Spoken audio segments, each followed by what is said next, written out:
court in Myanmar has sentenced the ousted leader Aung San Suu Kyi to another 3 years in prison for alleged election fraud. Her lawyers say the sentence includes hard labour for the 77-year-old.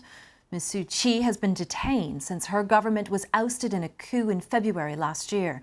She's already been sentenced to 17 years in prison for various offences, including corruption and incitement. Meanwhile, the UK's former ambassador to Myanmar, Vicky Bowman, and her husband, the renowned artist and dissident Kay Lin, were sentenced to 1 year in prison each for violating immigration laws. The authorities say Ms. Bowman, a long-term resident of Myanmar, had given false information about where she was living.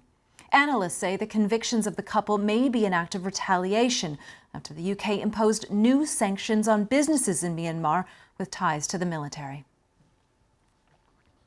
Well, I'm joined now by BBC's Asia region's Coco Aung. Coco, take us first through to this latest sentence given to Aung San Suu Kyi. She's already been found guilty of a number of charges and has already received some prison sentences.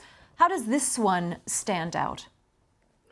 Well, she has been sentenced for 17 years before this one, and the latest sentence is something to do with what they accuse, the military accuse of electoral fraud, that she was trying to influence the election in 2020, where her party, the National League for Democracy, won in landslide, and there was no evidence that there was election fraud.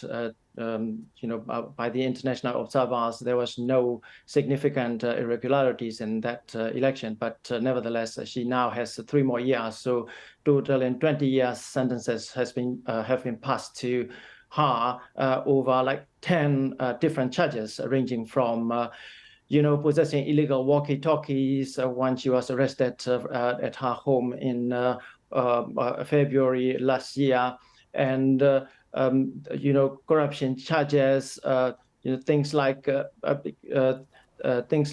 breaching state secret acts, and there are like 8 more charges are still ongoing. Coco, what about the sentence given to the former ambassador to Myanmar, UK's former ambassador to Myanmar, Vicky Bowman, and her husband, Kay Lin? Is it usual for the Burmese authorities to hand out a 1-year prison term for an immigration violation?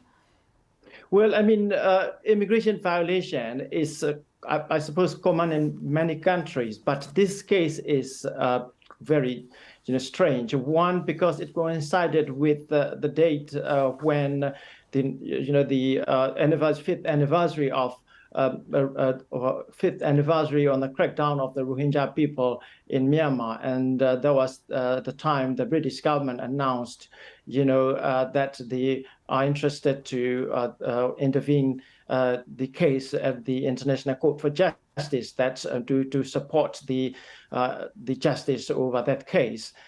So we can't really link that clearly, but it just is definitely coincided with that.